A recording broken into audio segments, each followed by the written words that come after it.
All right, good evening and welcome to the September 15th City Council meeting here at Fate City Hall. Madam Secretary, do we have a quorum? Yes, Mayor, we do. Okay, perfect. So what's our first item on the agenda, please? Item number 2, invocation given by Daniel Ledford with Calvary Baptist Church, followed by the Pledge of Allegiance to the American and Texas flags. Can we pray together? Lord, we thank you that we live in a country where we have the freedom of speech. And we thank you that we have a group of people here that we can briskly disagree with without there being violence. Lord, I pray you keep this place a place of peace. And Lord, we can disagree, and disagreeing is okay. Actually, I found, Lord, that when we disagree, sometimes we come out with a better end because we're seeing two sides of a picture, and it works better that way. God, tonight as we start this meeting and we think of the Kirk family, I pray you'd be with Eric and the kids and the parents, Charlie's parents especially. And then, God, I think of the parents of the young man that was involved in this, at least the one we know of. I pray for them. Now, God, I pray that you'll help us to never succumb to those kind of demonic influences in our lives. Help this council to make good decisions and do that which is best for this community. Protect them, Lord. I know sometimes there's people that do threats and things like that. And Lord, let that never be the way it is here at Fate. May you be honored and glorified with all that we do here tonight. In Jesus' name, amen. Of the United States of America and to the republic for which it stands, one nation, under God, indivisible, with liberty and justice for all. Honor the Texas flag. I pledge allegiance to Texas, one state, one God, one and indivisible. Amen.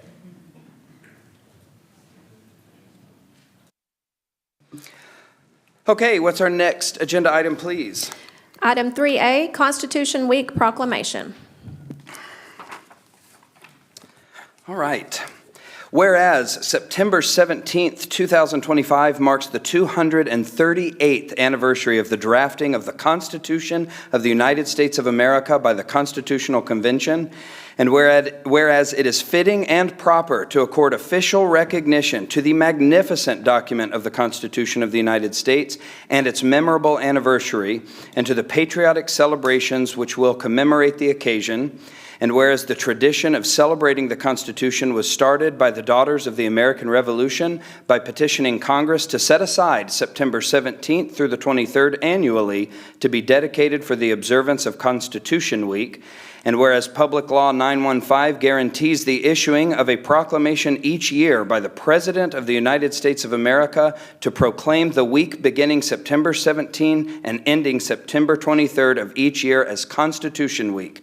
Now, therefore, I, Andrew Greenberg, Mayor of the City of Fate, on behalf of the City Council, do hereby proclaim the week of September 17th through the 23rd, 2025 as Constitution Week in the City of Fate, Texas, and ask that all of our citizens reaffirm the ideals of the framers of the Constitution that they had in 1787 by protecting the freedoms guaranteed to us through the guardian of our liberties.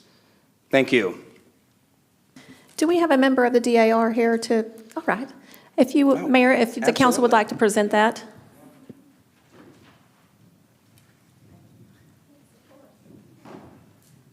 We'll have y'all stand right here. Perfect.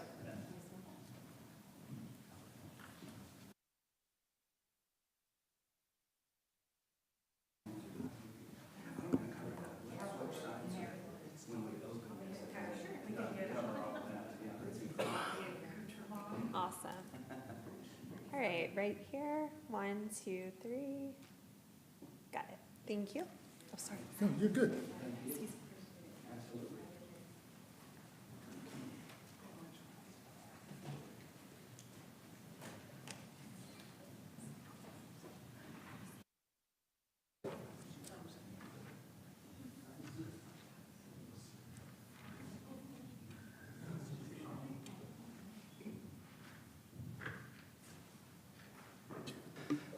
Okay, we have discussed, before we move on to the next agenda item, I make a motion that we move Councilwoman Chinn's council report up. So if there's no objection to allowing her to give her report before we begin the public comment section.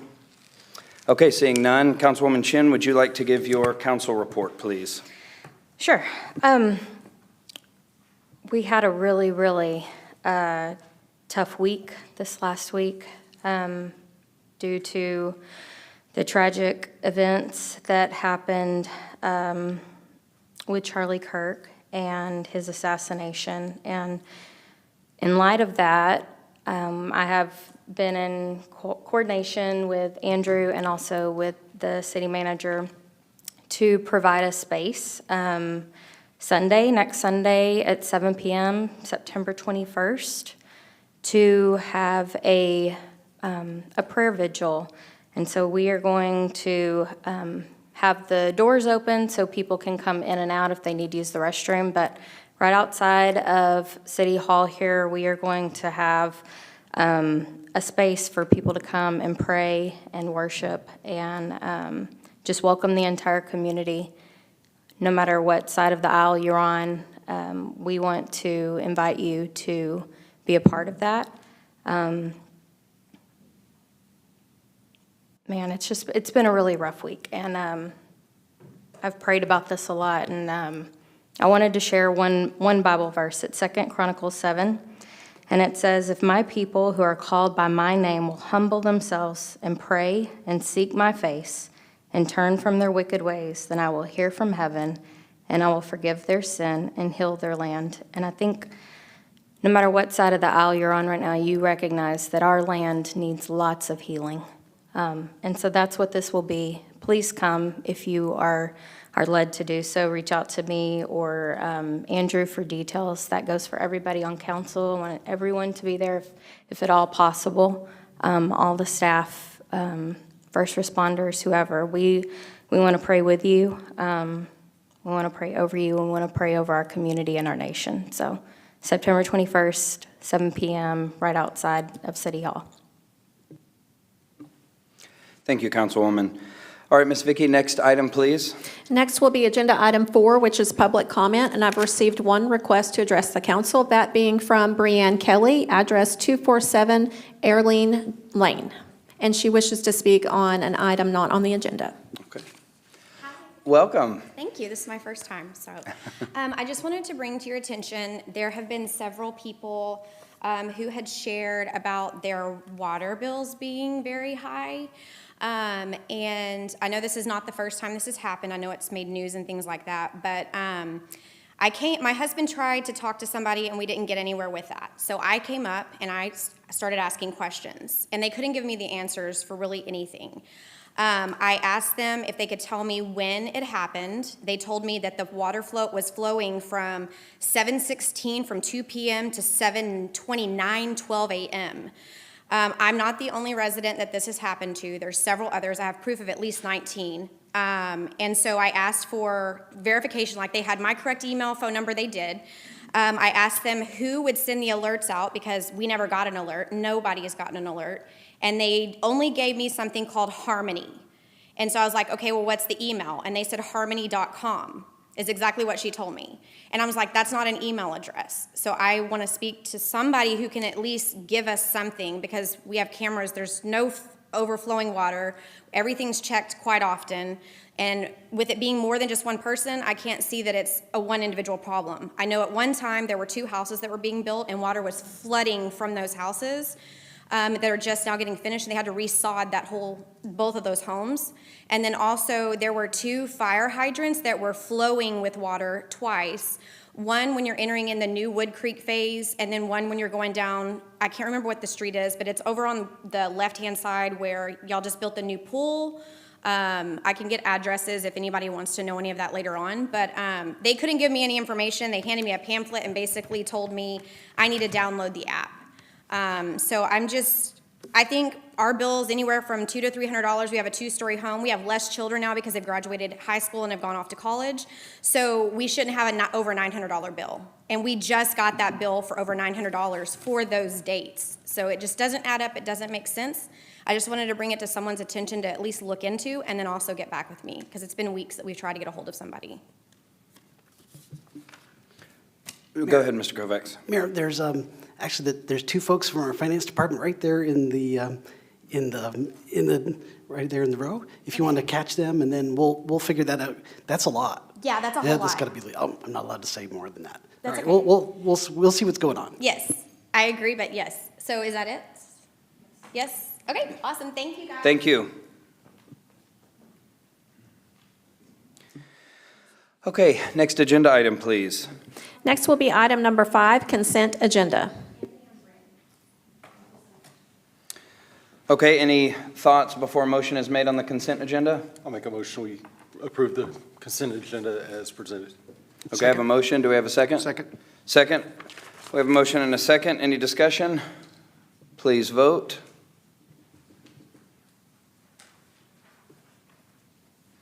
Motion passes 7-0. Thank you. Next item, please, Ms. Vicky. Agenda item 6A, discuss, consider, and take any necessary action regarding ordinance number O 2025-035, approving and adopting the budget for the City of Fate for the fiscal year beginning October 1, 2025, and ending September 30th, 2026. Okay, do I have a motion on this issue? I'll make a motion to approve ordinance O-2025-035, approving and adopting the budget for fiscal year beginning October 1st, 2025, and ending September 30th of 2026. Do I have a second? I second the motion to approve ordinance O-2025-035, approving and adopting the budget for fiscal year beginning October 1st, 2025, and ending September 30th, 2026. Okay, any discussion before we begin voting? And Mayor, just a friendly reminder, this will be a roll call vote. Okay. So you can call out each person's name, or if you're not comfortable doing that, I can do that, whichever way you'd like to do it. Oh, that'll be fun. I'd love to. Okay. All right, we'll just go down the line. Well, actually, just to make sure any more, Mr. Hatley, did you have discussion? No. Okay, just wanted to make sure. Okay, so the motion has been made and seconded. Councilwoman Chinn? Councilman Harper?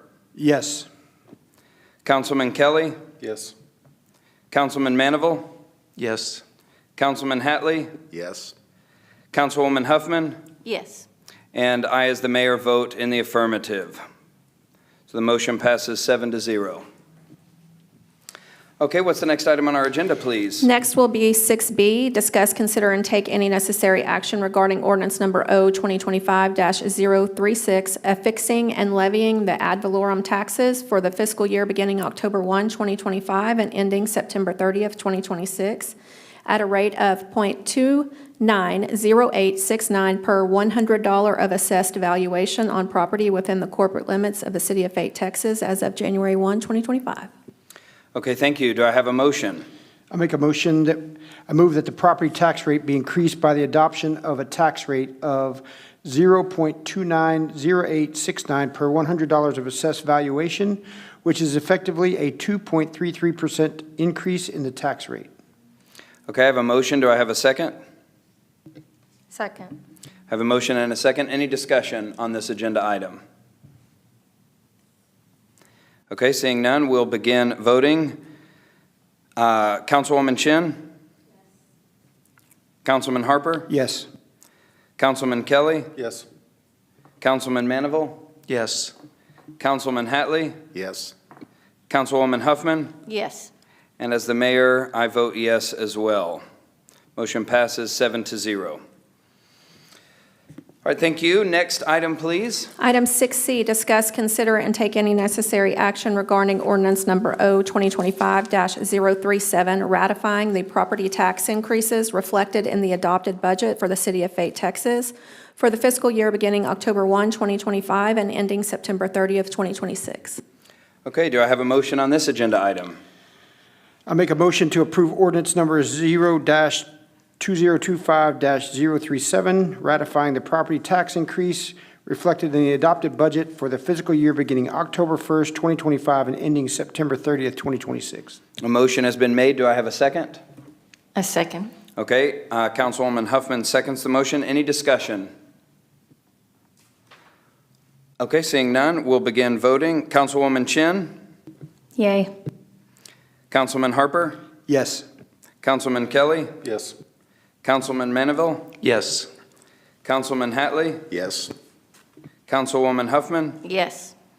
And Andrew Greenberg, as the mayor, I vote yes as well. Motion passes 7-0. Thank you. Okay, next agenda item, please. Next will be 6D, discuss, consider, and take any necessary action regarding ordinance number O-2025-038, authorizing certain budget amendments pertaining to the fiscal year 2025-2026 budget, general fund, government capital projects fund, and increasing the appropriations.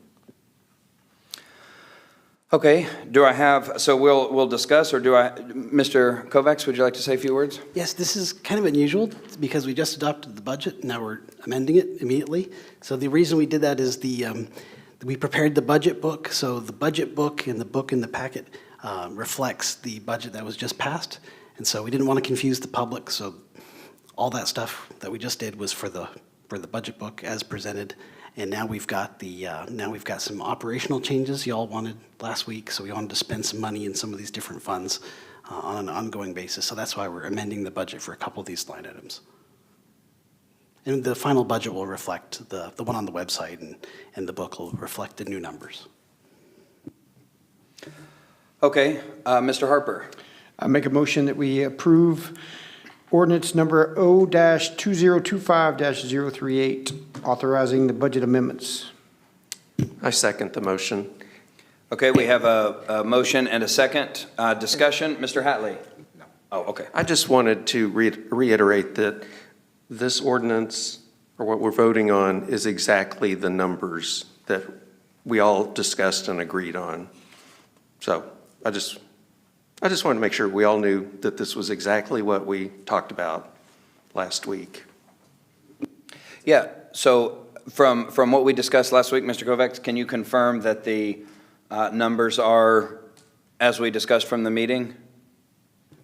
Yes, Raju and Teresa and I have looked at those, and we're comfortable those are the numbers that y'all discussed. And so this change, we use the same staff summary for both this item and the next item for the other budget amendment. You might notice that.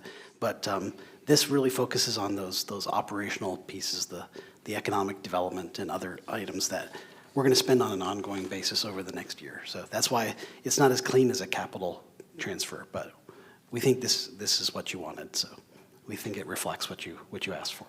I just want to make sure too, when you say that these will be ongoing over the coming year, but there's no expectation that these individual items in here would extend beyond the year. Is that correct? No. Okay, just making sure. Next day- Ongoing through the fiscal year. Through the Okay. fiscal year. Okay. Okay, so we have a motion and a second. Any other discussion? Okay, we can begin voting.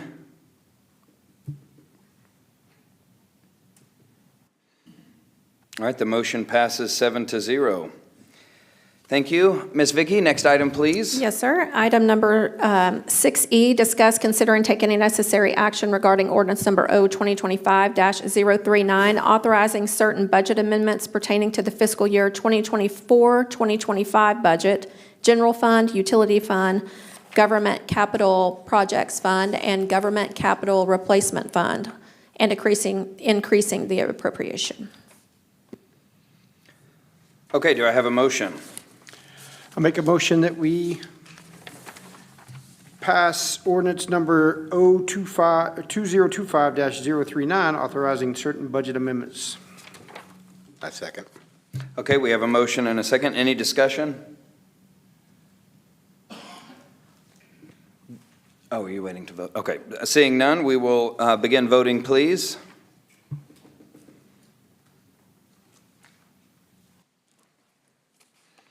Motion passes 7-0. Thank you. Next item, please. Item 6F, discuss, consider, and take any necessary action on the South Bend Payne Road project. Okay, Mr. Kovacs. Yes, sir. So this, Michael, really quick, our city engineer is on the call as well, Misty. So she's hearing and listening. Misty, can you say hi so we can make sure we're hearing you okay? Okay, Misty, can you hear us okay? Yes, can you hear? Yep, we got you. all right, fantastic. Well, we've been talking about this road. Ben Payne, of course, as you know, Ben Payne extends northward from the I-30 frontage road all the way up into Montera and is eventually going to be connecting to eventually 552 and potentially beyond. And so we worked on the north portion of this road. The first little section between Wood Creek was undone. For many years, we repaved it. Some of y'all were there when we've spent quite a bit of money on there. Eventually, developers redid that piece. We of course increased that the width of that road. Then the developers built other pieces up Ben Payne, Wood Creek, of course, and then those different sections. And then we've got Montera, and potentially that would extend as we continue to go northward very conservatively according to our comprehensive plan, of course. This portion is the southern portion between 66 and I-30. So we've been looking at this and saving money for this project for quite some time. Recently, the county has discussed, they had a call for projects, and their philosophy was, we want to build as many roads by, and there's our county commissioner in the back there, Mr. Stacy, welcome.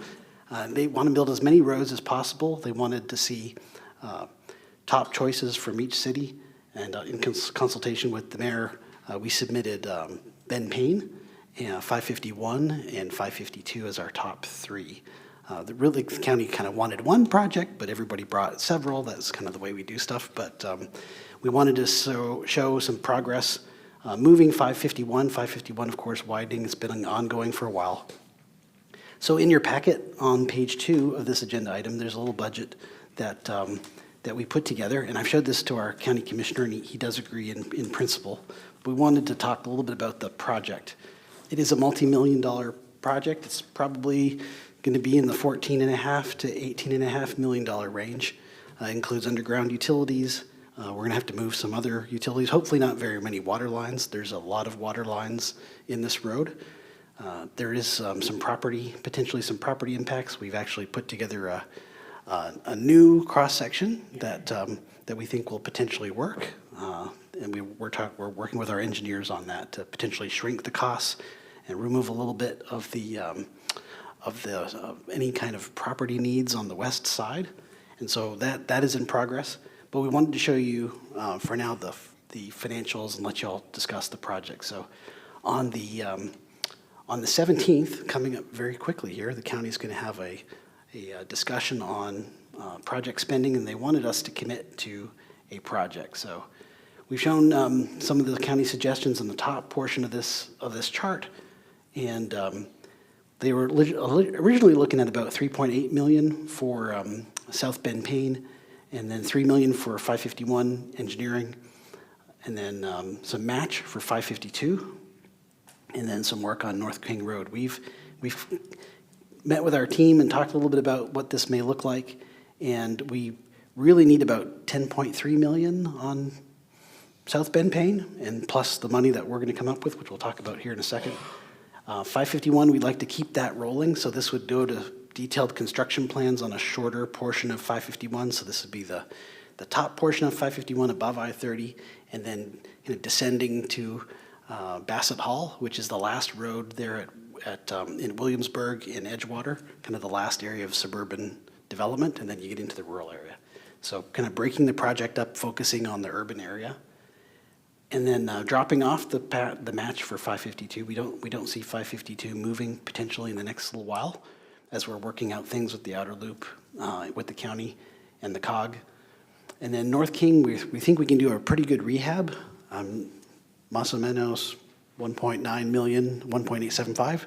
And so Scott, we're working on some ideas with that, and we'll work with our engineers to see how we could rehab essentially north of where the school district is going to do some work on King. So King Road, north of 552, brand new Royce City ISD High School, Fate Worthy High School, or Worthy Fate.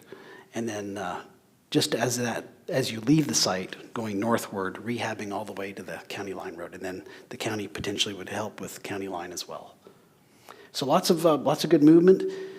If the county gives us $10.3 million for South Bend Payne, worst case scenario, and we hit that $18.5 million cost figure, some potential local match, we're still got a delta there. So we think we have about $5 million in net impact fee fund revenue after we pay developers and reimburse them for what they've built on the list. Other projects going on, Miss May Drive is the big one. We're going to need a few $1 million for Miss May Drive. But we're also expecting some county, the remaining county funds on that. Plus, we've got school district revenue share, not revenue share, but cost share coming in on that one. So net, we think we're about $5 million. We think we'll have that by the time we need to go to bid. The road bond balance, we'd love to use the road bond balance in downtown to generate economic development. But if we got into a pinch, we could use it here. We could use it on Bend Payne. Potentially, the MDD could lend us a hand if we were able to discuss business development and then some of the business development opportunities from having that rail crossing improve. So the rail crossing, going to the 4-lane rail crossing, we spent about $1 million, just over $1 million on Wood Creek. That was several years ago, so I'm sure the cost is a little higher. So MDD could potentially help with some of the funding. And then we think we'll have some net income in the roadway impact fees. The timing of the income for the roadway impact fees is going to be interesting. So we've got to have the way the public law works on bidding. You've got to have the money. You can go to bid without having all the money in the bank, but you can't award a contract without money in the bank. And so we've got to have all the money ready to go when we award the bid. And so the timing of that may be a little tricky. But we think the local match in all comes to about $8.2 million. So we want to talk about South Bend Payne. We think it's a pretty important connection. There's going to be a new interchange coming in. That is supposed to start in December.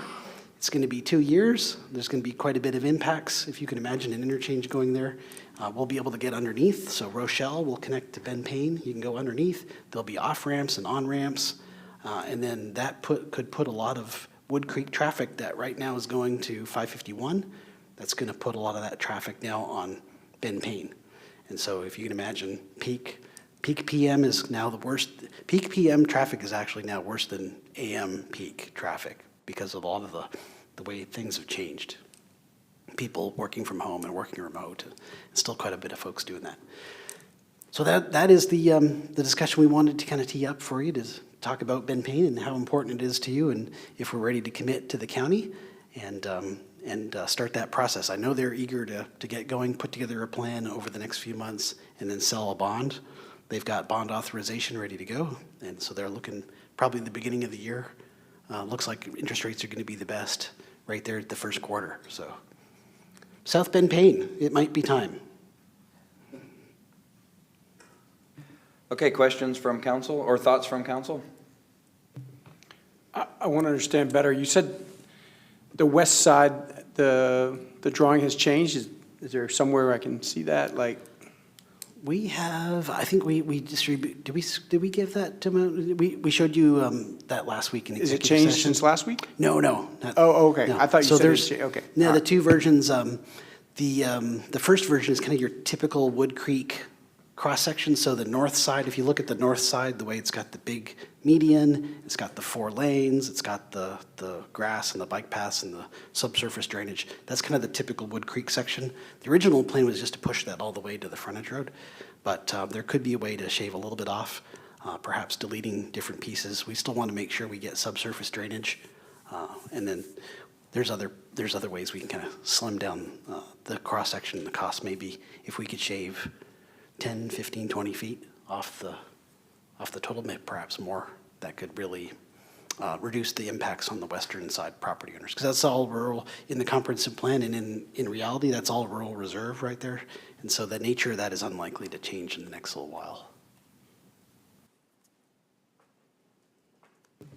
Okay, Mr. Manival. Okay, I just wanted to make sure I knew what the time frame was for us to have the 8.2 million. So you said something like we have to have that to do We have to have it to bid. award a contract. Okay, award a contract, okay.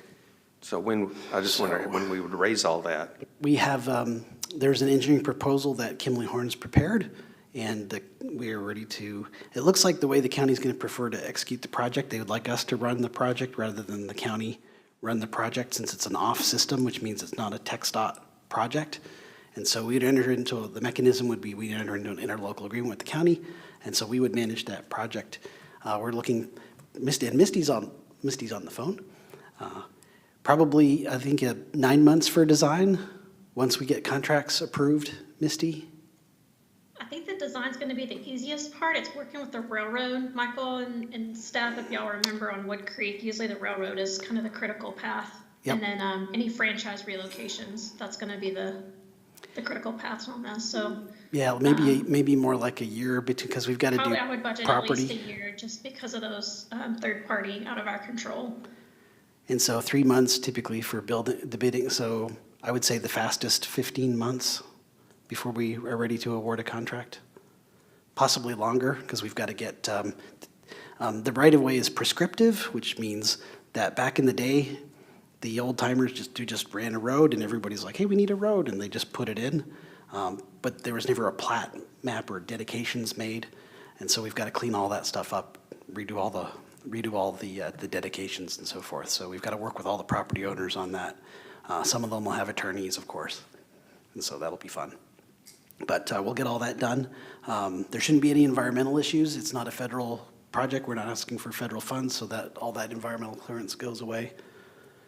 Commissioner, yes, would you like to add some? Yes. Yes, timeline-wise, and of course, when we've got So a mix of revenue sources. technically, the county has already awarded the contract to Kimley Horn. So it is possible when we work out the mechanisms for the ILA, if we vote this forward, we could vote to go ahead and start that process. It's not going to be enough money for the full design, but it's enough to get started. Also, Misty, you can hear me, I think.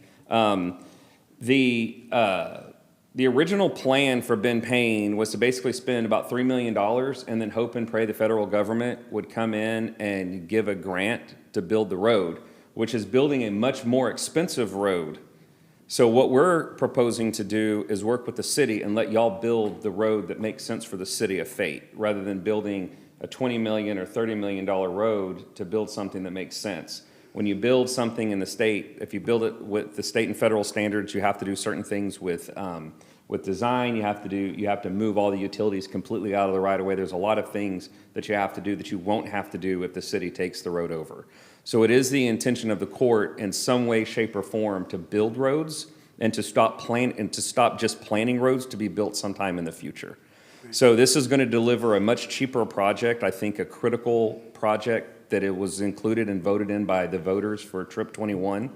So without giving a stump speech of what I think about Trip 21, I just want to know we're trying to make Trip 21 work for the people of Fate and Royce City, but this road being in Fate. And so we're also looking at chopping up some of the projects. So one of the things that Michael alluded to is on 552, we're looking at paying TxDOT to basically pull the plans out, and Misty's an engineer, she can tell you more about this in specific if you have questions, and just look at the section between 66 and 3549 rather than the entire road. So we're actually going to pull that out as its own project, and in hopes that either TxDOT will pick it up or we can find some sort of partnership that would build a much smaller road rather than the entire road. And we're trying to do the same thing on 551 as well. So I joke that you design a road, then you design a road again. But they basically, it's called PS&E, which is a much more intense design. That's what we're looking at doing on 551, which is actually getting a schematic, a design, and the actual design. And that's going to be several $1 million just to get that done. And then we could look at potentially breaking that project up. But specifically, if Ben Payne is the -- issue, and if you look at the fact that you're about to have an overpass and a little 2-lane road, I think it is a major issue. I think that this court is very willing to look at some sort of partnership. What I was talking to Michael about after the last time we spoke is it's a lot to say that you guys agree And me as kind of a little bit of a skeptic, you know, if a city manager or a mayor says this is what we want, that's fine, but y'all are a council, y'all speak as a body. So if we're going to go to the court and say this is Fate's #1 opportunity, this is what they want, and I want to advocate to give y'all $10.3 million of that road bond money, I want to make sure we're all on the same page so that I don't put my neck out there, fight hard, get that road, and then y'all say, yeah, but we don't really want to spend our impact fees there and just let it sit there. So this is a two-way street, so to speak, and there's no clean way to do it in government. That's actually what I like about government. So we have to be clumsy, show up in public, and just start talking. So I have spoken to the city and a few of y'all individually, but not as a collective. So I think this is a great opportunity. I mean, the economic opportunity is one thing, but mobility is a bigger thing. When I-30 is done, Fate is going to have kind of an exit at 3549, an exit at Payne, an exit at 551, and an exit at Blacklands. When that traffic starts to dissipate, then we can really kind of reanalyze what is the 551 impact and and how crucial is that when we start spreading out the commuter traffic. But if we don't build Payne well, then it's not going to be highly utilized, and that's going to not work with the mobility of moving people around the county. So we have a real opportunity with Phase 1 and Phase 2 of Interstate 30 to actually have more overpasses than just about any city. On 30, I don't know if you knew that, but we're traversing 34 times, maybe 5 times as a city. And so I think that's a really important thing for us to connect. And if we want Rochelle and Payne to be what it is, I think it's really important. So I just want to say this is something that I'm fighting hard for, and I just want to know that the council and the city is also committed to it. I think it's a very real possibility. Now, timing-wise, as soon as October, we're trying to vote this into existence. So I'm thinking October, November, the court will vote the usage of the road bonds. But it will take time, as Michael knows, for us to actually issue the bonds. This is the first time we're getting Trip 21 money. So that means we have to go to bond council, we have to get financial people involved, they have to approve the issuance, we have to get an AG opinion. So there's some steps, but the court is trying to act so that we're in unison and we're in one step saying this is what we want to do. And this is a court that wants to build roads and to stop planning roads. And that's the message we're trying to send to all of our member cities. And we have over the last few years tried to get federal and state funding for Payne. Yes. It just hasn't worked out. We submitted a grant under the Infrastructure and Jobs Act, or like to call the Deficit Act. But, yeah, and I don't want to call Misty out because she's right here on the phone and we're in public, but she did reach out to me and says, why don't you just let me build you a road? Why are you trying to make this complicated?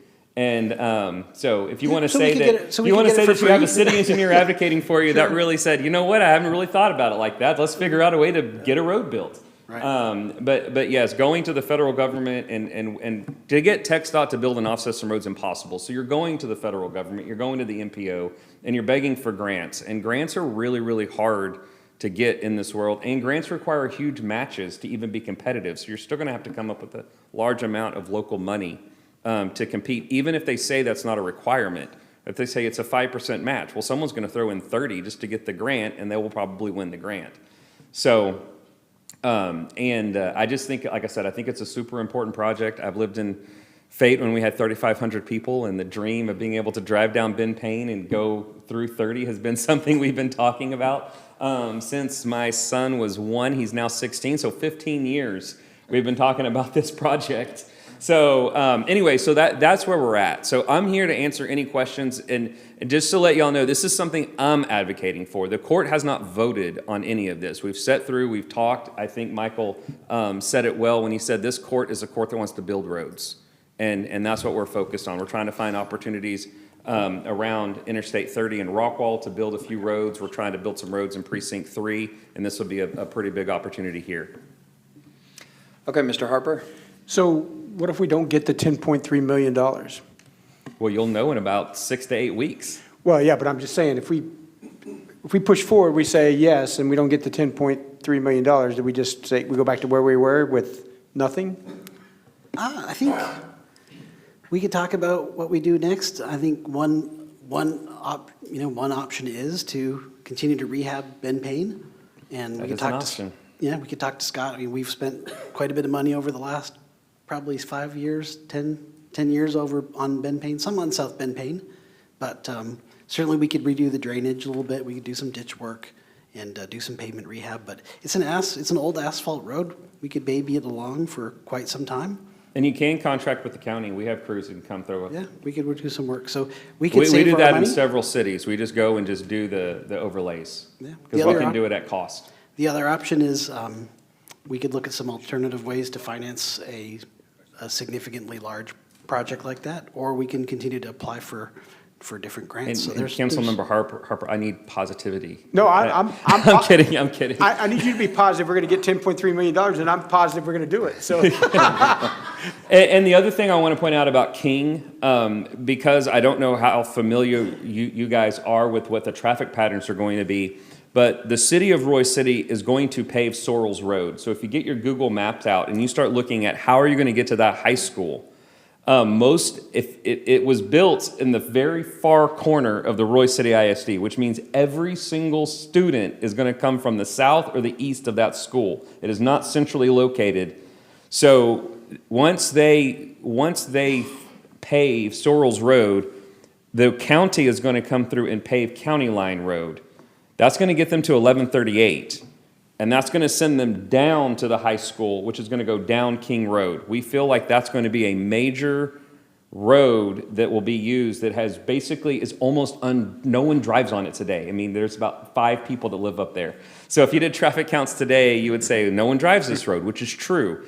But we feel that when you start looking at that portion of Roy City getting into Fate, it's not going to take them long before they're going to be coming County Line Road. There's another road that I forget that goes into Collin County on 1138, and then you come down County Road 797, which is completely in Collin County, not in Rockwall County, so I can't do anything to that road, and then you hit King Road down to the high school.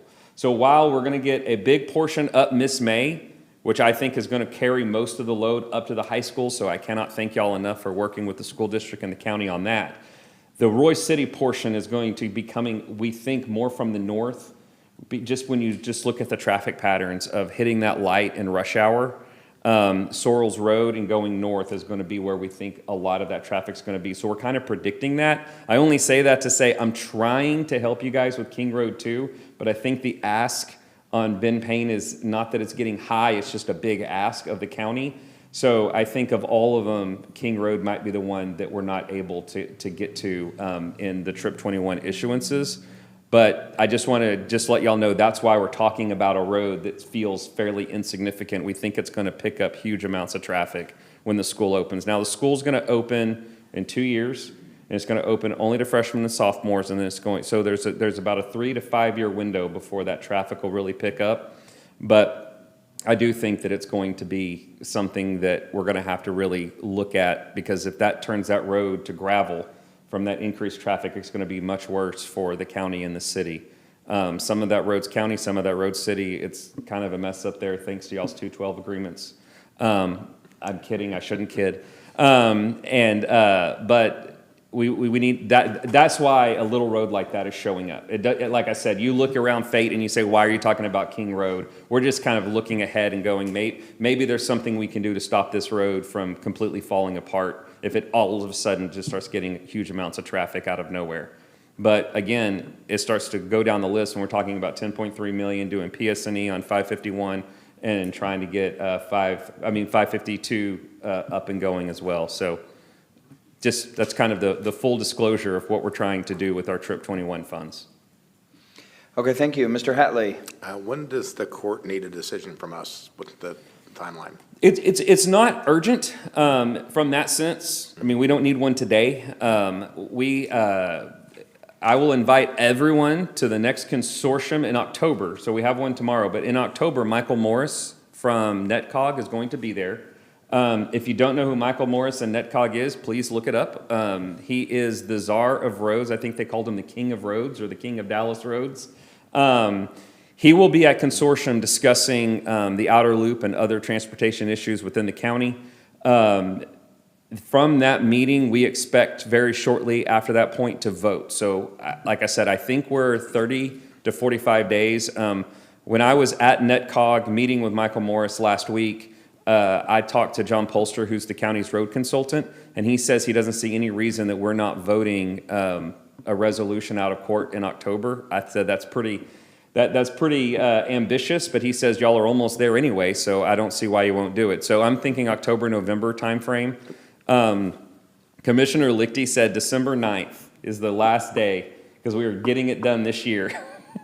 And so after December 9th, the county starts going into paying bill modes where we show up to court just to vote on contracts and bills and because we're worn out. County government is a lot more clumsy than this government, and so we fight a lot, and so we get worn out by the end of the year. So that's our cut. That's when we have Commissioner Lichty and I, who, hey, he does represent fate. Him and I have pretty much made that the final cutoff. Him and I will make a vote on 12-9 if we don't get to an agreement on roads. We want this road package. Our two precincts especially are really, really hurting on roads, and we need the court to move. Well, thank you. Any other comments, questions? Yeah, just a couple of comments, I think. I think this mix is a great compromise to build a critical road for us, because this road's going to provide, both for the north and even folks on the south side, relief points and multiple avenues to access 30. So this approach is good. The timing couldn't be better, because 30 is going to be done in 2028. We're potentially looking at having this done around that same time when that off-ramp becomes available.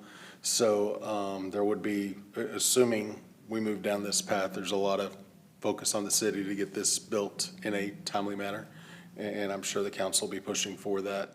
The question I would have just clarification on, because Rochelle on the south side gets a little goofy in terms of what's Rockwall, what's Fate. It's 2-lane in parts. I think it's 4-lane in parts. So just. And Councilman Kelly, I just remind you that's in precinct 3. I'm totally joking. You are correct. So I'm sure we would have to look at that at some point. But is the road at some point fully ours? Are we like splitting half the road with Rockwall? What's the As you leave Carrington Farms, the road is kind of like part of it's in Rockwall and part of it's in Fate. And so we've worked together with Rockwall, City of, and recently you saw some paving down there on the other side. So we got that paved. Our portion cost about $80,000 for that little piece, $80,000. That was our portion. So we've been working really well with Rockwall on that, but there is. If we want to talk about that, Steve can talk a little bit about there's a developer's agreement. There's the old developer's agreement, which we revisited back when Murdad sold Williamsburg to Horton. And so there's a deal and timing of how we phase. So it's definitely going to look a little bit more patchwork on the south side, but we should have, at some point, we should have 4 lanes down on the south side as well, as you get down to not Williamsburg Parkway, Gettysburg. But yeah, if you're coming from the south, you can come at some point. You'll be able to come west on Gettysburg, north on Rochelle, go underneath the highway, get to the north side. Other people can get to the south side, and then there's going to be on ramps and off ramps. So, general connectivity, it's a good project. Economic development wise, it's probably the best project in the county, because we've got Lafayette Crossing, you've got the industrial section. I'm a county commissioner. I'm not in the business of economic development. Oh. Sure. But of course, the county will make some fantastic tax revenue from that. We'll have Clark Staggs has got the property to the west, just below Riding Club. So that area all there could develop really intensely.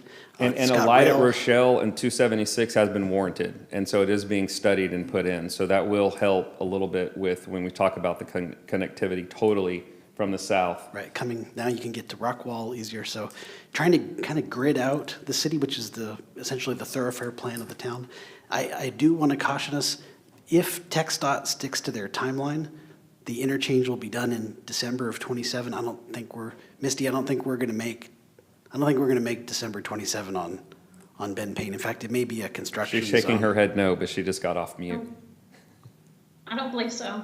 Yeah, so it may empty into a construction zone at this point, but that's just the timing of when funding comes how roads get built. But like I said, the other thing we could do is if the court does move, we could look at doing the ILA in the sense of we could go ahead and start the design phase.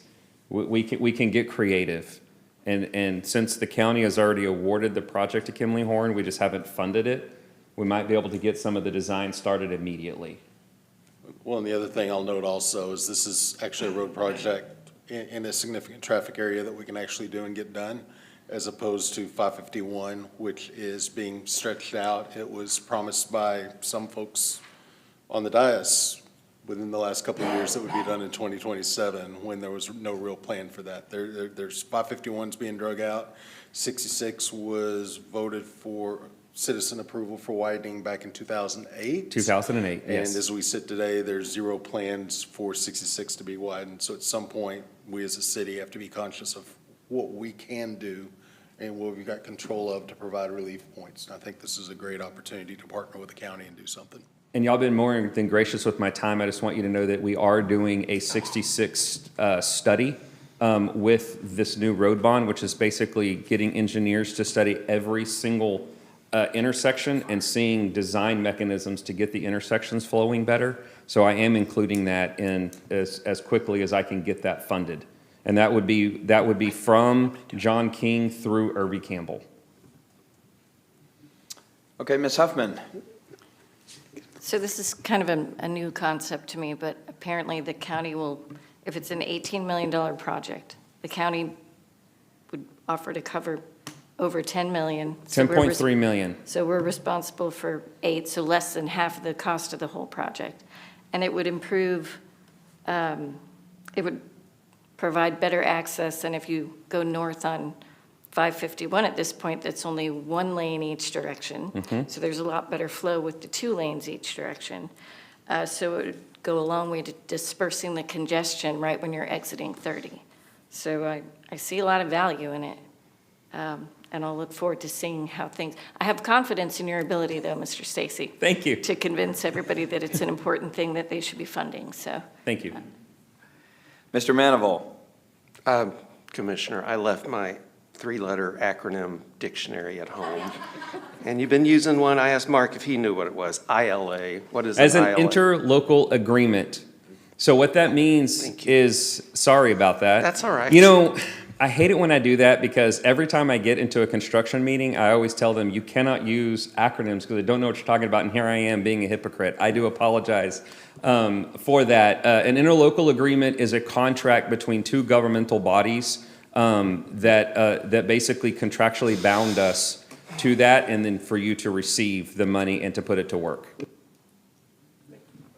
Mr. Hatley. Oh, I was just going to say, we forgot to tell him, that there's a May policy with the council. That means Mark's against acronyms.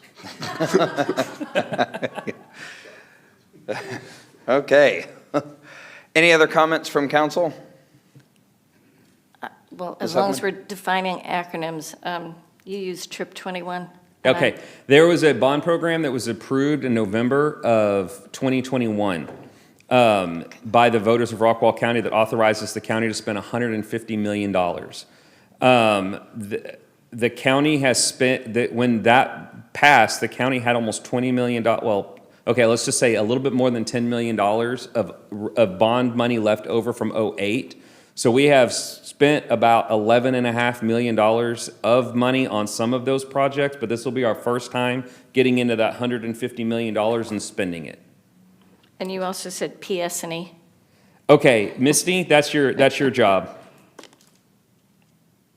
Plan, specification, and estimates. Thank you. That's the second design phase. They design a road and then they ask for twice as much money and design it again. I'm kidding, Misty, but if you wanted to give them a quick little explanation of what that is. Yeah, so a normal federal process, TxDOT project, I'll go through what they call the schematic phase. They do that in tangent with environmental clearances. That's usually the longest phase of the project. A lot of times to kind of get that upfront work passed, that's 30% plans and environmental. Once that's approved, then you go on to that final design, which is kind of moving forward with the design, which is 60%, 90% final. That's when you pull your construction costs together, which is the estimate part. It's a very long process. So that's been completed on 551, the schematic. And The schematic has been completed. And the environmental. And now we are headed to, I think we're clear, and now we're headed to the next phase. And that is a state road, so we can't, none of that's going to be avoided. It's all been done. And so now we're heading, that's what that 3 million is for in that funding formula. And so we're proposing to keep 551 moving. That's the best thing we can do, is go to design. I agree. And so what the court is debating, and I hope that y'all tune in to this, is how much we issue for each year. So the limiting factor is we also have a tax rate that we have to be accountable for. So we can't just spend $150 million in 1 year, because that would make your county taxes go pretty berserk. So we are currently working with our financial advisor to figure out how much we can relieve. We're a lot more active as a court, so we actually participate in our interest and sinking fund, our INS fund. So we're looking at getting involved in making that so that we can take extra money and then use some additional revenue and fund the INS fund, so that we don't have a crazy uptick and that's basically your debt service fund. I'm sorry.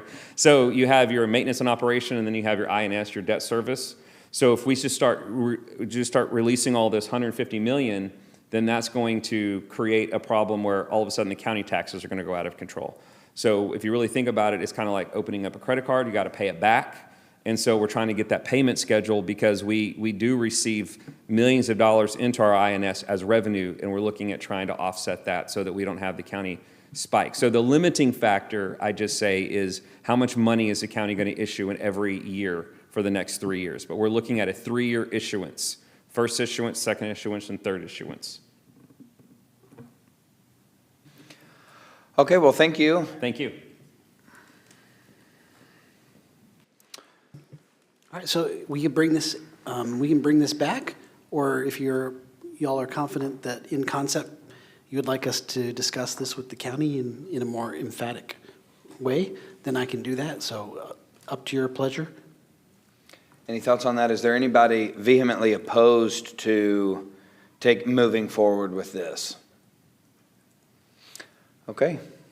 You have your answer? And to point out also, if for some reason the county money doesn't come through, this is the plan to try and get the county money. If the county money doesn't come through, then we proceed as we are today, and we've still got the money in the impact fund. So in my mind, there's not a downside. It's all upside. All right, we'll have, we can definitely get rolling on the project, either with design, and then, of course, we're talking with our engineer about the reconfigured right-of-way, which will how much will impact the property owners. That'll be a big one. And so we can kind of continue working on Ben Payne and moving Ben Payne forward a little by little. And then there's other options if we decide we want to build it and we don't get enough county money, or we get no county money for whatever reason, then there are different methods to build Ben Payne that some are riskier than others. But we could definitely look at how different methods of funding Ben Payne, or we could just kind of keep it going and make sure we keep it all together. And Scott's done a good job of working on Ben Payne and King Road and keeping all these different roads functioning. So I think we've got a lot of options. But option number one is that Commissioner Stacy is successful in convincing. That's my favorite. Convincing yes. the court. Yeah, okay, good. Absolutely. Okay, thank you. Ms. Vicky, next item, please. Next will be item 6G, discussion regarding options to increase safety for Highway 66 and Crawford intersection.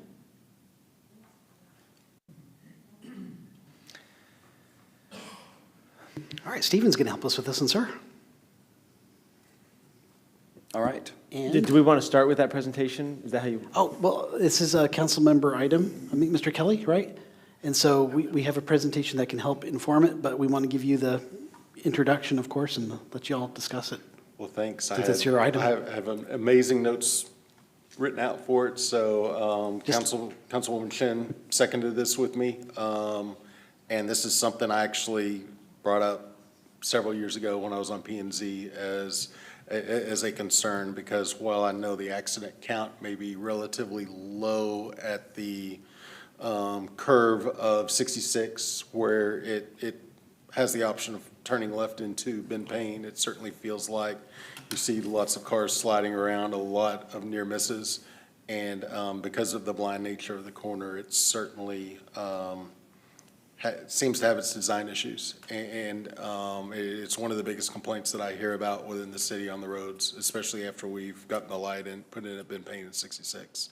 So with this being brought up several years ago and discussed several years ago and just kind of put on the back burner, I wanted to bring this back up to be discussed. And I've definitely got ideas on what I think would work, but I know you guys have probably looked at the traffic flow a lot more than my just sitting around at the gas station or at the park seeing what goes by. So yeah, thank you.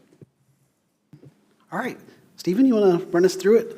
Yep, and part of it is kind of going back through this history. We'll document that here on this presentation, as well as look at that area a little more. And again, Misty has helped put a lot of this together, so feel free to jump in. Chief has looked at some of the crash data and some of the numbers there, and the team has kind of all contributed to this. So feel free, anybody, to jump in. Oh, let's see, turn it on. Yep. Okay, so again, we're looking at this section of Fate, right at 66, and Crawford, just north coming out of our downtown. So that's the area we're discussing. So previous discussions, and Councilmember Kelly referenced this, October of 2020, the Planning and Zoning Commission looked at this as well, made the recommendation to eliminate left turns.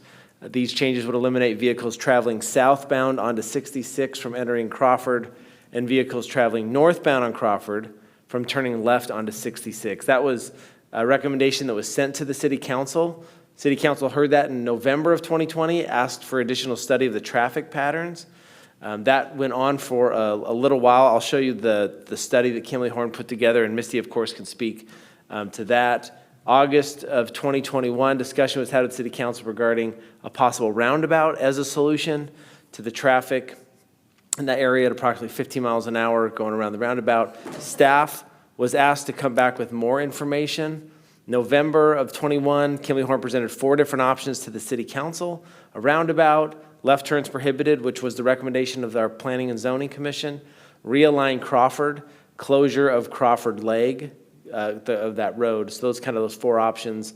The consensus at that point from the City Council was to get some traffic counts, talk with the area engineer at a future county consortium meeting. And then in 2020, staff did apply for federal funding for the roundabout and did not receive that funding. I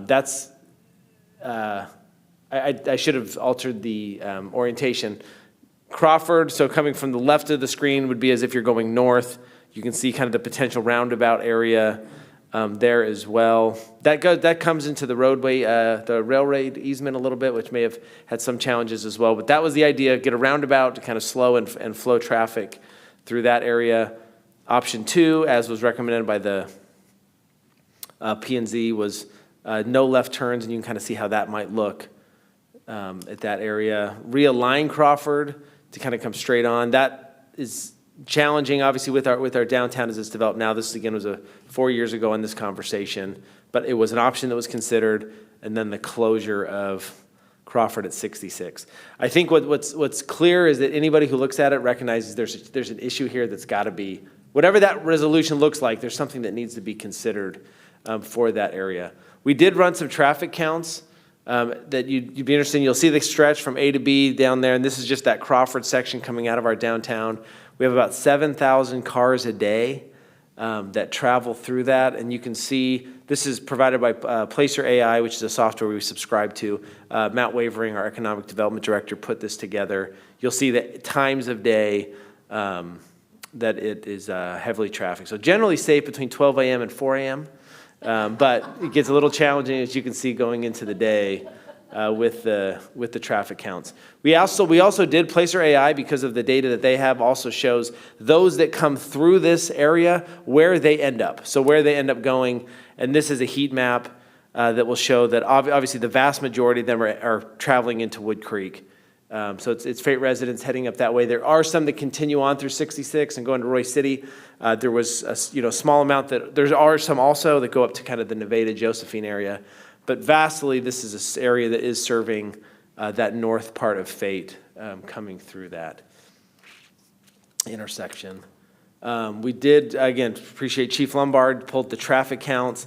Councilmember Kelly did speak to this, and while, again, the numbers maybe look low, these are some impactful accidents as well. So don't, while there's 7,000 cars that go through it, 8 accidents in a year, those accidents can be pretty impactful. So you're seeing about 4 accidents in that same 1-year period at the downtown four-way stop, 3 over at kind of the angled stop on Fate, Main and 66, and again, 8 up at the Crawford and 66 intersection that we're discussing. One of the concerns that as we have with kind of the closure on the left hand is how that impacts the school buses and semi-traffic that comes through. So we had Kimberly Horn run some data to see if the school buses could make the turn at Main. And you'll see represented in red what a school bus, if the school bus was to come up and try to make that left-hand turn, what turn radius they would need, the semi in blue. This is just, it would be a very challenging turn for that to make. There's about 25 buses that come through that every day. And so likely this closure would require an alternate route, which may be, and the school district was intending to be here. There was a family emergency because they could speak to this. It may require the school buses to go down to Stodge Hill in order to make that turn to come back to the other side. One of the concerns obviously they had was they were already late getting the kids home down to that south side of the city, and adding that detour may become challenging as well. But we just give that just for context of some of the larger vehicles and what a left-hand prohibition onto Crawford might look like. Semis obviously can't make that, and the school buses would have its challenges as well. Now, we are looking at just some additional work that we can do immediately to try to at least do something while we recognize that this may not be enough.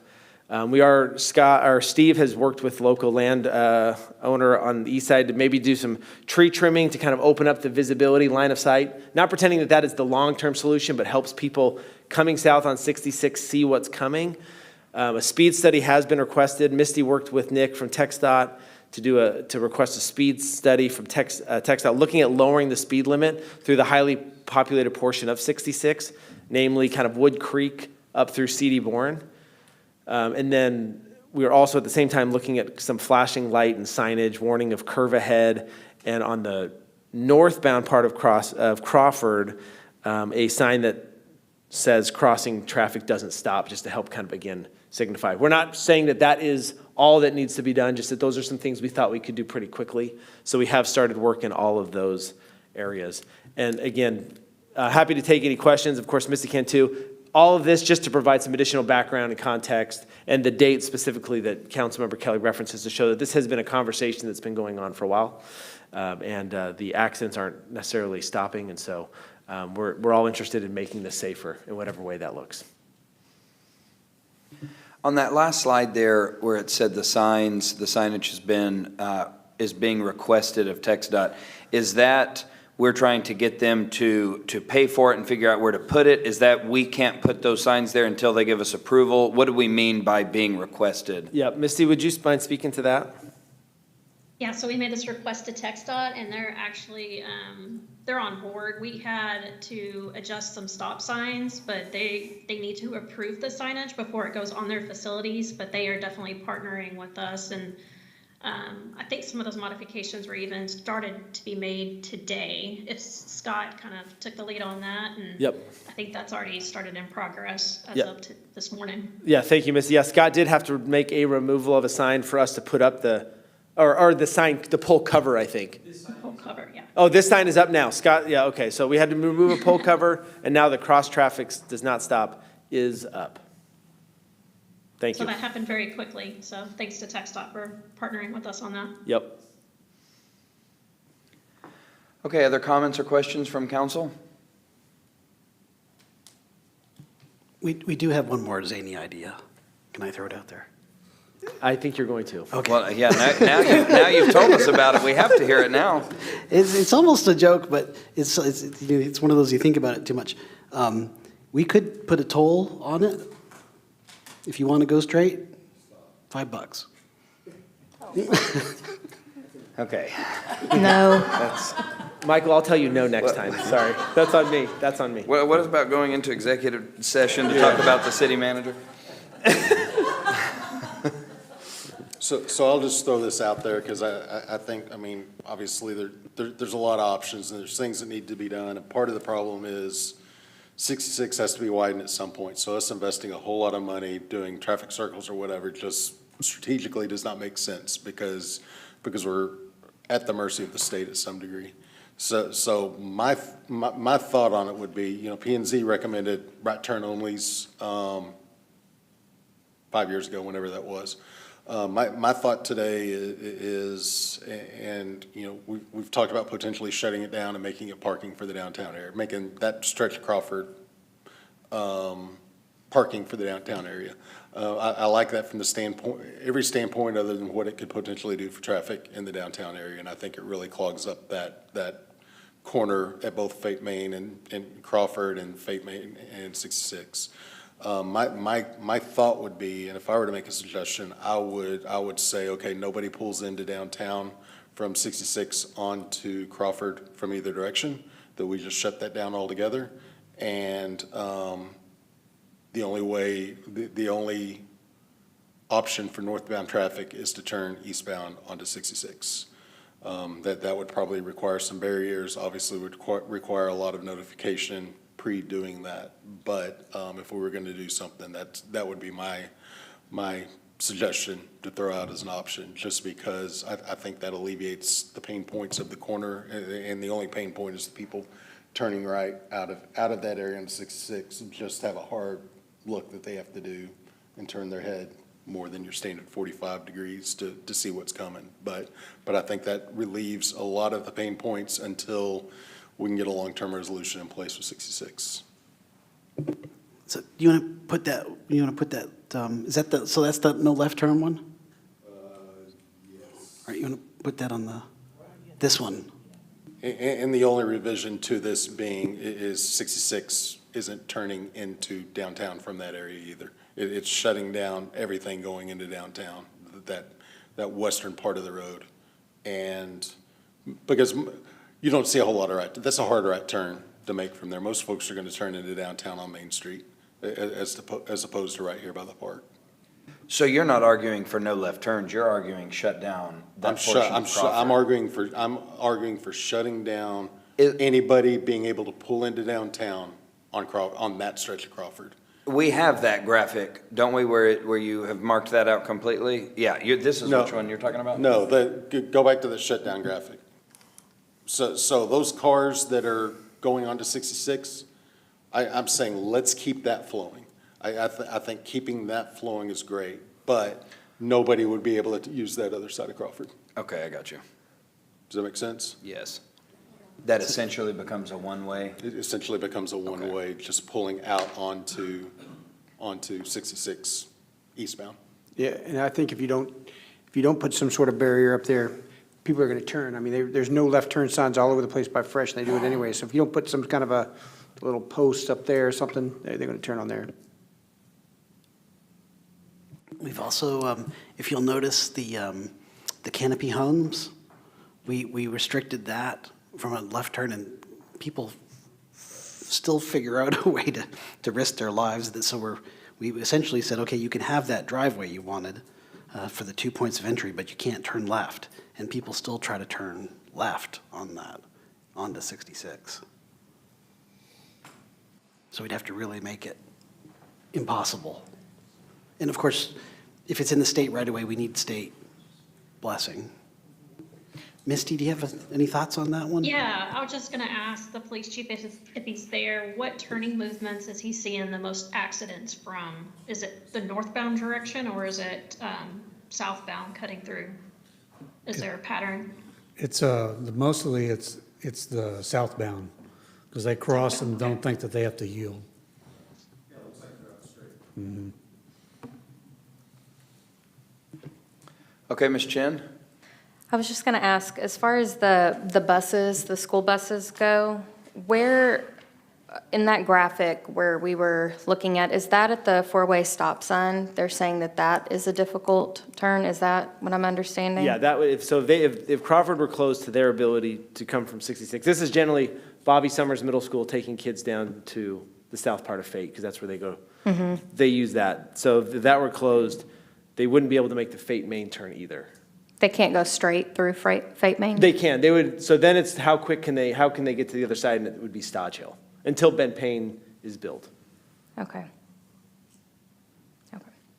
I think, and I understand, obviously, I think it would be good to understand from the school district what this would do to those that path.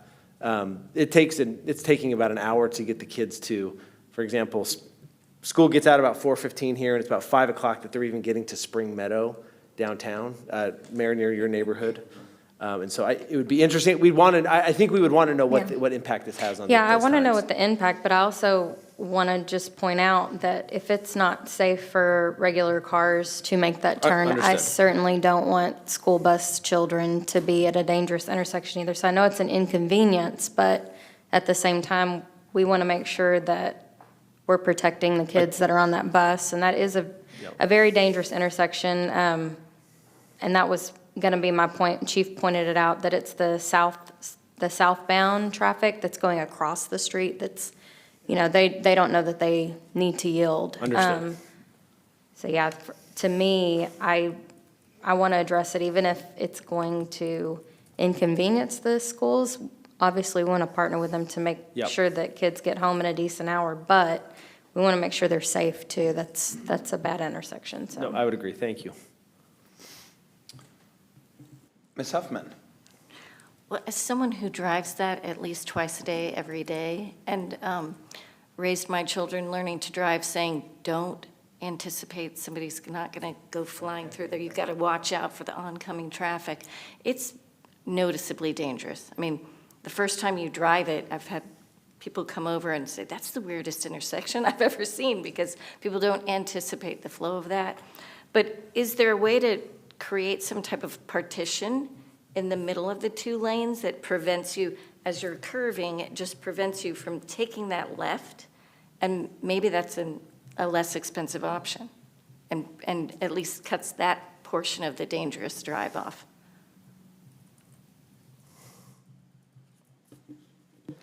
Yes, Misty, what do you think? And feel free to investigate. Yeah, do you want to go back to the picture just to make sure I understand maybe that left turn? That one. So, Misty, if I understand, I think where you see kind of the blue lines going through the middle of 66, essentially there'd be some kind of a barrier there to prevent a left turn. Yes. Correct. I mean, and then you almost don't need to do anything else immediately if you're preventing people from misjudging taking that left-hand turn. Something we can look at. Yeah, like could you put, I guess you need tech stop permission, but like the Jersey barriers? Oh, definitely. Yeah, you would have to It's barrier, concrete. make sure it's just concrete. It'll probably be raised in order to get the functionality, to prevent people from ignoring it, right, if there's just striping. So it'd be some type of raised barrier. And then we would have to scab on right to the roadway to make sure we have adequate through lane widths to make up for the geometry. But that's something that we can look at to see, if it fits and what are the impacts and costs associated with that. And then see if TxDOT would be, willing to partner on that. Yeah, an 18-wheeler can, if you've ever seen a video of those, an 18-wheeler will just go right through those Jersey barriers like it's nothing. But most cars, it's designed to deflect the wheel. So, sorry, somebody else next? Okay. To me, that's great, but if we just put up some sort of a small barrier there to keep the left turns from happening, that's something we can do right away that's cheap and effective. I mean, I understand all this other stuff, and I think that's something to look at as we widen 66, but you put 66 is already narrow, you put something down the middle of it, it's gonna narrow it even more. Now we're gonna have to put more road on the side of it. We're really quickly getting very expensive, where we could put some sort of a barricade across the left turn, make it a one-way street. And if it doesn't work, or if it causes some sort of issues ongoing, it's easily reversed. But I think if we go for some more complicated solution, we're gonna be another 4 years before we get a solution. That's. Martha, were you, just to make sure I understood what you were suggesting, on 66, the people going southbound, and I like this idea, I think, which is why I'm asking, but putting up almost like a concrete instead of like a line there, do they make like a concrete partition to where you just could not turn left? Is that what you're And maybe it talking has about? the orange pylons that stick Yeah. upright so you can see it. Yeah. And you'll hurt And your car if you And I go get over what you're saying about widening it. I don't know that it would, I'm not obviously an engineer for roads, but if there was a concrete partition, they would definitely, like in the middle of the lane, so they physically, like right here. Yeah. Yeah, like a concrete partition right there, that would cut out any problems with people going across that street right there. And it probably is cheaper, I would imagine, just to do something like that. The problem I see with the buoys or whatever you're talking about, are you talking about putting them right there, I'm talking about cutting this off. this whole thing? Yep. Okay. The only thing that I see is that some people who don't pay attention, and admittedly, sometimes that could be me, but you know, like when you're driving and you're not expecting something, they may go in and then get stuck, you know, because they can't go through it. Whenever we're switching over and transitioning and like telling people that's what's happening, they may not be able to see them. I don't know. I mean, flashing lights, but that's more money, obviously. But I just worry that people may turn and then be like, oh crap, can't go any further and not see it. Yeah. It may take them a couple of times and there may be some accidents there because of that. So I would, Sure. you Yeah, know. we have to plan for some sort of, safe crash area. Yeah. Okay. Because they'll crash it.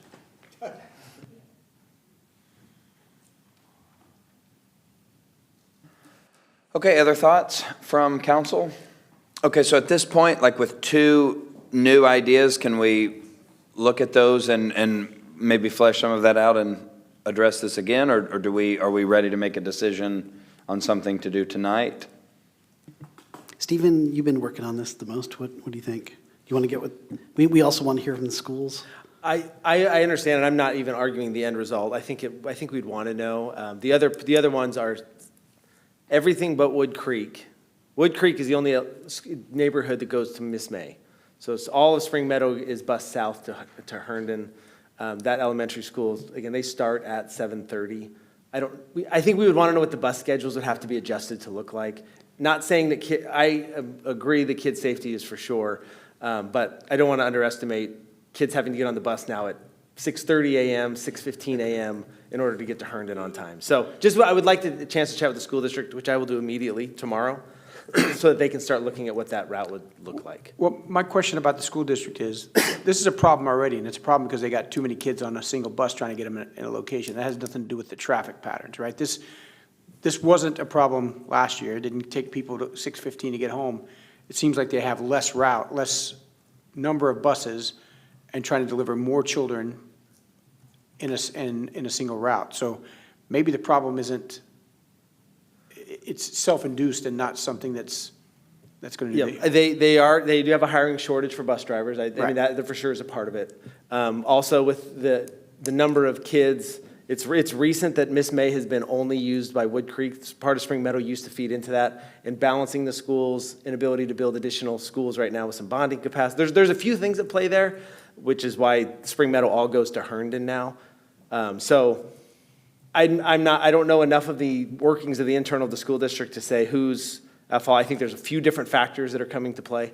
But either way, it's the kids that we're talking about, and just the time they've got to get on the bus in the morning, the time they get home at night. And I think that's really all we want to flesh out.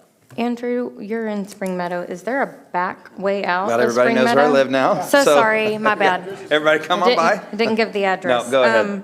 But is there a back way out? Like, is there only that one way out onto 66 to get out of Spring Meadow, or is there a back route that the Yeah, the buses? Spring Meadow portion of my neighborhood, you have that one in and one out.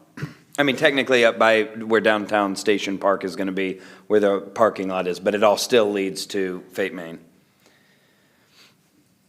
Kind of feel like I have to invite everybody over now, but we'll see. Everybody come see it.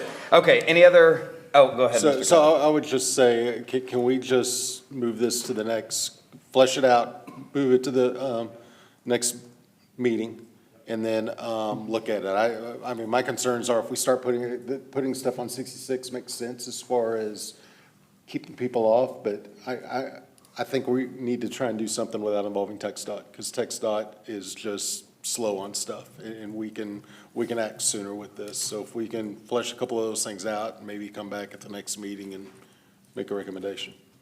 Yeah. Misty, are we right between TxDOT right away and Scott, you may know this too, and the railroad? Like, either we're working with TxDOT or we're working with the railroad? I mean, worst case, It's pretty tight. I would, if we go with putting a barrier in or closing it down, I think the barrier, what's gonna require, I mean, if you put a 2-foot barrier in, we gotta make up for it 2 more feet. I do think we have some room on the north side, to expand a little bit to make up for whatever we put in 66, if that's an option we wanna look at. I'm just talking like, as far as working with TxDOT or working with the railroad, is there any, are we right? We right next to It depends on TxDOT what and we the railroad? do with this picture. We wouldn't be working with the railroad because we'll leave the crossing, but definitely with TxDOT. I would try to avoid the railroad at all possible because we're not gonna get anywhere with them. But I think some of these options intentionally were developed to avoid the railroad as much as possible. Okay. And so we've got a meeting October 6th. We also have a meeting October 13th. I think October 13th is lighter from a meeting standpoint, but either meeting, if that's all right, depending on how much information we've got. Is that okay? Perfect. Right, we'll be back. Perfect, sounds good, thank you. All right, Ms. Vicki, next agenda item, please. Next is item number 7, Mayor, Council, and City Manager reports. Okay, so as we already did Ms. Chinn's, Mr. Harper, we'll start with you. All right. Just wanted to say thanks to the city staff. The budget is finally over. You guys can go home and rest now. Raju can go home. He can stop worrying. His hair is going to turn gray. Never. It's not going to happen. But thanks to everyone who worked so hard to get that through and get it finished up. Thanks to Mr. Stacy for coming out. And we're looking forward to the $10.4 million because we'd love to have a few extra dollars. So, but thank you for your for focusing on Fate and getting Fate's roads taken care of. And again, my prayers go out to the families of all involved with everything that happened last week. It's been a rough week, and let's just all get along. Thanks. Mr. Kelly. Yes, we have a budget now, an approved budget. I want to thank Michael, Stephen, Raju, Teresa, and all the department heads and all the staff for all the work that went into it. It's a process that starts in March every year. It's a 6-month process, it feels like. It's in-depth, lots of conversations, lots of talk, and then you involve council, and we go in and mess up all your work. So thanks for everything y'all put into it. To note, this is a budget that raises taxes on our citizens. It absolutely does. And at the end of the day, I'll stand by the vote I made because it invests in priorities that are important to our citizens, including expanding DPS, including taking care of infrastructure such as our roads, and making investments in our roads and then increased investment in our roads to keep them operational. And it makes an investment in our parks. I think these are all important things, and asking for a small tax increase to support that stuff is a good ask, and I think it's something that our citizens will support. But it is a tax increase, and we don't, I hope nobody on this dais takes that lightly. I don't think anybody does. Also, as far as the events of last week, terrible events in conjunction with, of course, the memorial of 9/11. I was on a plane on 9/11 this year, and it's weird being in an airport on that day and sitting in a airport lounge watching footage from the events of 23 years ago.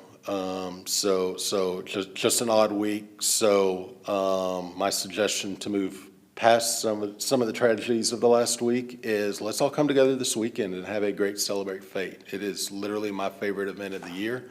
It is something great that the staff works really, really hard on. So coming out of this budget, while everybody's working on it, we've also got a ton of staff members working to put together what's going to be a fantastic event. So I encourage everybody to come out, celebrate, and enjoy the band and the fireworks show. Mr. Manival. All right, I would also like to thank the staff for the cooperation on getting our budget done.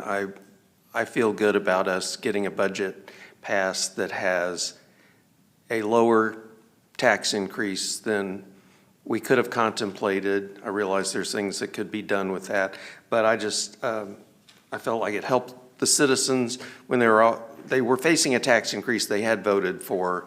So I felt good about, making it a little lower. And I felt like I got a lot of cooperation from everybody. I never talked to Raju personally, but I'm sure he was doing things that you were asking for. Thank you, Michael. And I wanted to say something. Every time I'm at one of these meetings and I try to realize there's people that are doing things that we don't realize they're doing things. I wanted to thank Vicki. There's just things, we show up here and there's water and there's agendas and T-shirts, and she has to sit there quietly and listen to everything we say, and I can see her from right over there. I've never seen her eyes roll once, so I appreciate that. You're welcome.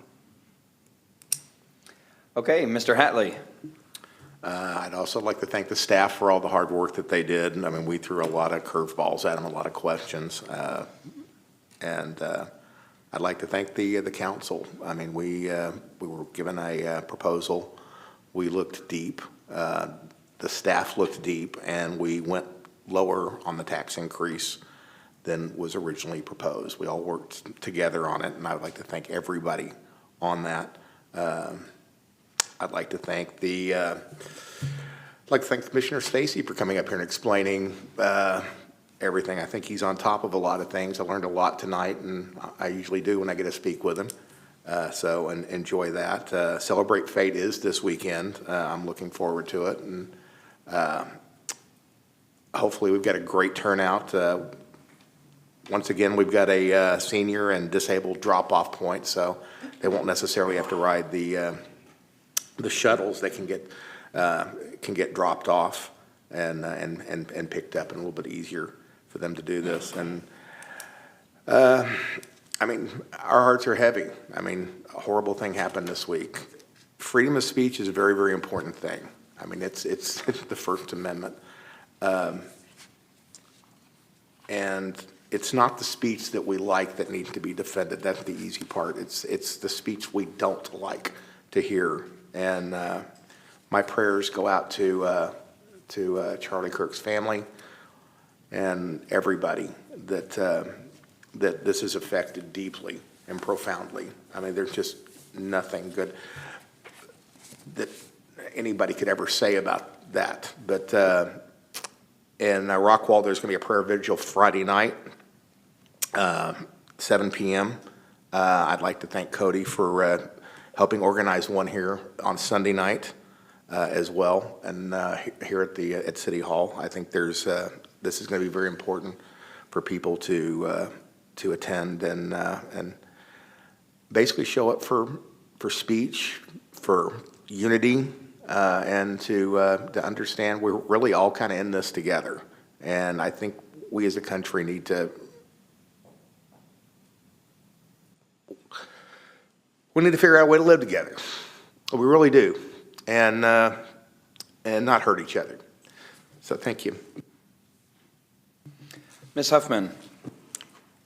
Thank you to everybody and the staff for working on the tax stuff with us. It was the budget information and determining the tax rate. I don't think anybody on the council takes that lightly at all. We all looked at how we should spend the money that we're asking the citizens to pay and make sure that their quality of life remains good. So it's a fine balance, but I think everybody on the council took it very seriously, and we're all glad that it's done. There have been some horrific events in the news, and very tragic things, innocent lives taken, and some of the tragedy isn't necessarily related to politics, but showing all the differences. Murder is, it's a heinous crime. Innocent young lady on the train, a man following his life stream of talking to people about politics and his point of view and his life taken so horrifically. It's some really sad things going on, and thank you for organizing an opportunity for people to come and express themselves and hopefully find some peace. I think we're all probably praying for their families.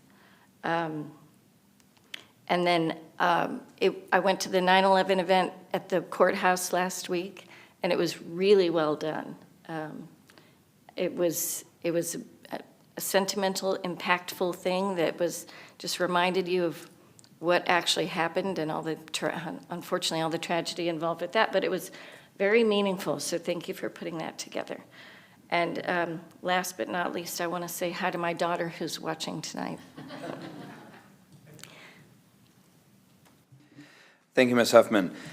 The budget process, I say as a new member of this council, was sometimes very difficult to understand. Sometimes I would have meetings with Mr. Kovacs, Raju, maybe even talking to another council member, and I would leave going, okay, I understand this now, let me go learn more about it. And I'd get home and I'd go, I don't even understand my own notes that I wrote about it. But nonetheless, as was echoed here tonight, I think we looked critically at the budget, and we found areas that we could cut. We found areas that we could grow what we want to see fate look like moving forward.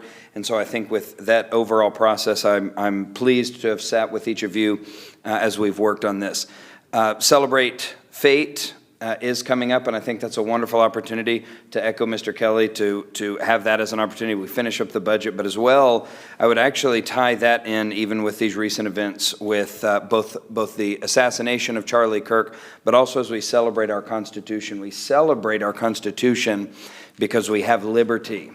But what does that mean? We like saying that, but liberty just to have doesn't mean anything unless we're using that liberty to build up, to create new avenues with which we can have a dialogue with those we disagree. And whether it's on budget issues or whether it's on intense political disagreements, we have to use our freedom to create something new and to strengthen our community. We hear a lot, there's no shortage of people saying, man, we're fractured right now. We're a nation in decline. So how can we use that liberty we have to strengthen? It's hard. It will take each and every one of us to do that. But my prayer is that we find that within each of us to use that liberty in a meaningful way, both to honor Mr. Kirk's legacy, but also to do the work that our founders set in motion for us, the framers of our Constitution, really, 238 years ago this week. And that's pretty phenomenal.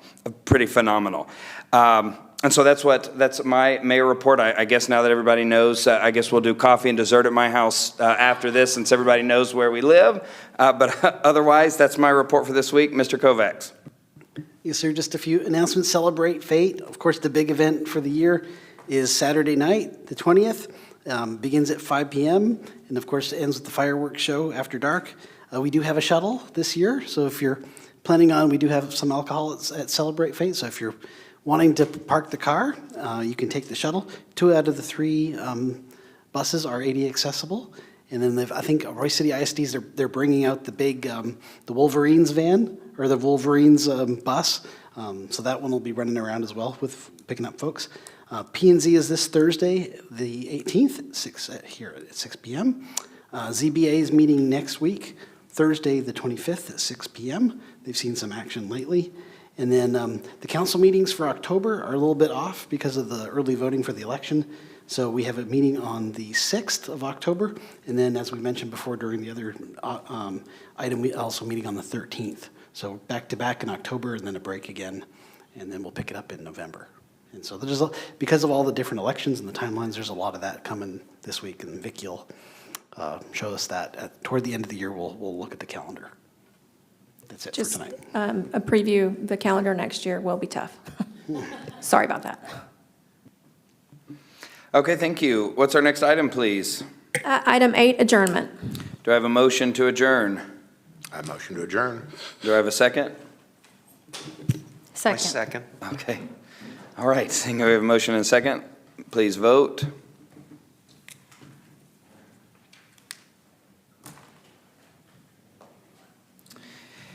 And we are adjourned. Thank you.